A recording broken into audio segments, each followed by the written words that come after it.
Karena banyak yang DM karena harga minyak goreng naik tinggi, saya akhirnya jadi belajar tentang minyak goreng ini.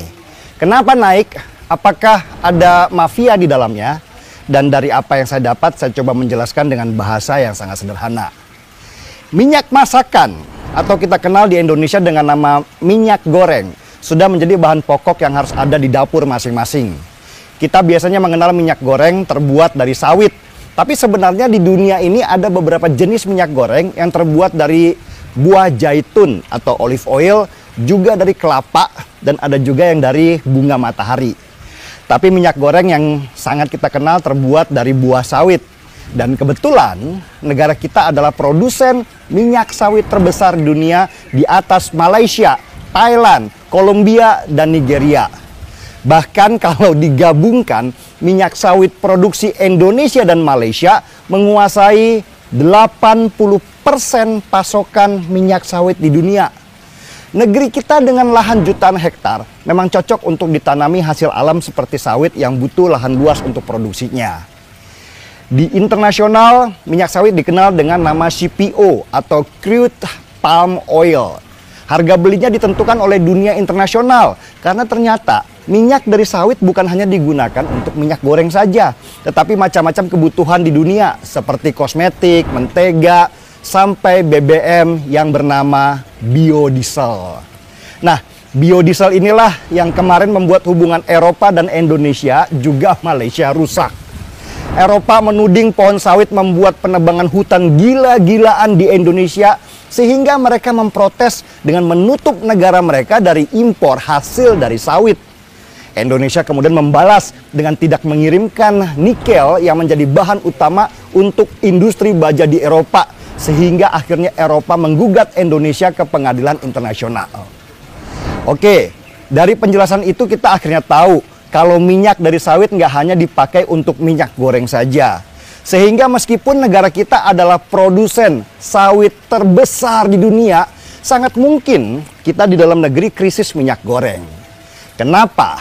Karena pengusaha sawit lebih suka mengekspor hasil sawitnya ke internasional. Harganya lebih tinggi karena kebutuhan minyak sawit atau CPO di dunia semakin lama juga semakin tinggi. Apalagi ketika di Malaysia pasca pandemi banyak pekerja sawit yang tidak bekerja karena kena COVID. Sehingga produksi sawit di Malaysia pun turun. Nah, karena pasokan berkurang, harga minyak sawit di internasional menjadi meningkat. Selain itu, beberapa negara yang biasanya pemasok minyak goreng dengan bahan kanola seperti Kanada dan Argentina, panen kanolanya terganggu. Jadi mau nggak mau, permintaan minyak sawit meningkat karena orang harus mengganti minyak goreng yang biasanya mereka pakai dari biji kanola dengan minyak sawit. Itu baru pemakaian untuk konsumsi makanan.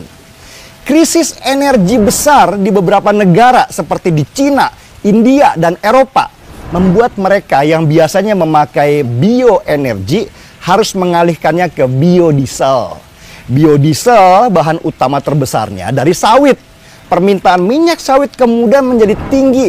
Pasokannya berkurang, harganya pun menjadi gila-gilaan. Karena permintaan di dunia internasional tinggi dan harganya juga menggiurkan, pengusaha sawit di Indonesia rame-rame ekspor untuk mendapatkan banyak cuan. Dampaknya apa? Pengusaha minyak goreng di dalam negeri nggak kebagian minyak sawit. Nah, karena kurangnya pasokan minyak sawit untuk minyak goreng inilah yang membuat harga minyak goreng kemudian naik tinggi. Apalagi mendekati Natal dan Tahun Baru, di mana konsumsi makanan juga akan tinggi-tingginya. Harga minyak goreng pasti akan naik lagi. Belum lagi ada spekulan yang nahan minyak goreng di gudang dan ingin dapat cuan besar kalau minyak goreng harganya semakin tinggi karena langka. Yang jadi korban ya emak-emak di dapur yang teriak karena uang belanja jadi berkurang sebab minyak goreng harganya semakin mahal. Jadi sebenarnya tingginya harga minyak goreng sekarang bukan karena ada mafianya, tetapi karena permintaan dunia terhadap minyak sawit sedang tinggi-tingginya dan harganya mahal, sehingga pengusaha sawit lebih senang mengekspor hasil sawitnya. Semoga penjelasan sederhana ini bisa bikin kita lebih paham apa sih sebenarnya akar masalahnya.